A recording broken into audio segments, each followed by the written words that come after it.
What's going on YouTube? It's your boy 50 Shakes of Whey, and for today's video I'm going to be talking to you about the 4 reasons why I recommend you do a dirty bulk. Now before we get into this video, this is just my personal bias towards doing a bulk.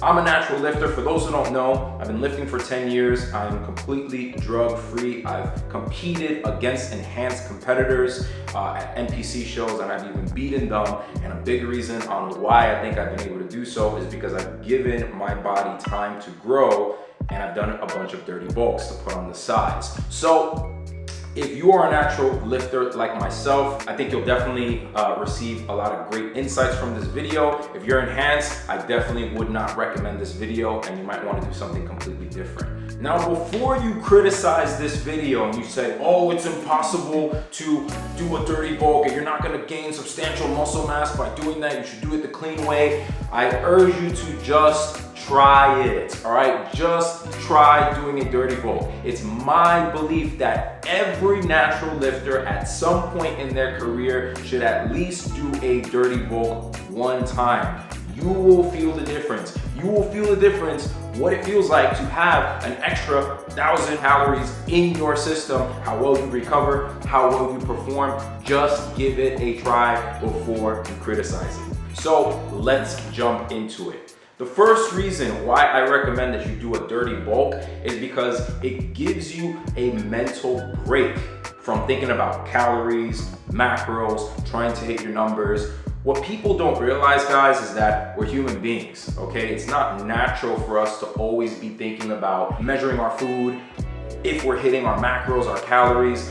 It's just a great mental break to just say, I'm gonna eat whatever I want. I'm just gonna worry about the basics, making sure that I'm eating enough meals, making sure that I'm having enough protein in every meal, to give you that kind of refresher and that restart for when you do start a fat loss phase. You have ultimate willpower, you can comply to the game plan, and it's just gonna be a much easier transition because you have that spark going into it. The second reason why I recommend doing a dirty bulk is because your performance and your recovery is gonna be through the roof. You gotta think about it this way, guys. As a natural lifter, you really only have 2 things that are gonna be necessary to build muscle. You have food and you have training, all right? If you're not enhanced, you don't have steroids, you don't have drugs, you're not using pro hormones or any other enhancements. You have a few supplements that work, like protein powder, creatine, but that's really about it. The most anabolic agents that you do have to push your development with your building gaining phase is gonna be food and training. So you gotta think about it this way. If you're eating an excess amount of calories, that is going to fuel your training so that you're getting really great performances in the gym, you're getting killer workouts, you're recovering really greatly from all your workouts so that you can continue to train harder. So that is the second reason why I recommend doing a dirty bulk. The third reason why I recommend doing a dirty bulk is that you're actually going to see the most progress, okay? I've done the clean bulking and then I've done dirty bulking, and just through my experience, and I'll even show you guys pictures, the time where I made the most amount of progress was during my 2017 off season. Right after I finished competing, I committed to doing a dirty bulk for 1.5 years. And yes, I did get fat. Yes, I was not looking my best aesthetically, but I put on the most muscle mass, I made the most strength gains, and I think on a grander scale, what people have to realize is that if you're in the camp that thinks, hey, you should do clean bulking, it takes a lot of time to build muscle. I'm in agreement with the fact that it does take a lot of time to build muscle.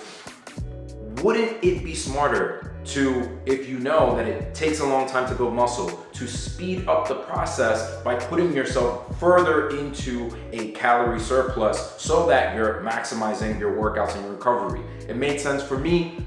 This was the outcome out of all of it. And I think that if you look at natural bodybuilding shows in general, for the people that believe that clean bulking is the best way to go, I mean, just look at the competitors that are there. They look the damn same. year after year after year. They're not really that impressive. They're not really that muscular. And I think a big reason for that is because they have not given themselves a chance to really let their body grow with a dirty bulk. Now, the fourth and final reason why I recommend doing a dirty bulk is because, plain and simple, it is fun. Let's be real, guys. When you're in a fat loss phase and you're getting shredded, that's actually not the fun part of your fitness transformation, of your bodybuilding journey. Sure, you're looking your best, but you're tired, you're irritable, you're extremely restricted with all the foods that you can't eat because you have to be in a calorie deficit. Where the real fun actually comes from in your bodybuilding journey is during your gaining phases. So if you're able to have pizza when you want, have ice cream when you want, have killer workouts, have great performance, feel good, is just another way to make this very repetitive, boring bodybuilding process into something that is more enjoyable and fun. These were my 4 points on why you should do a dirty bulk. I hope that you enjoyed this video. As always, if you have any questions, feel free to leave them in the comments below. This is your boy 50 Shakes of Whey, and we're signing off. Bam.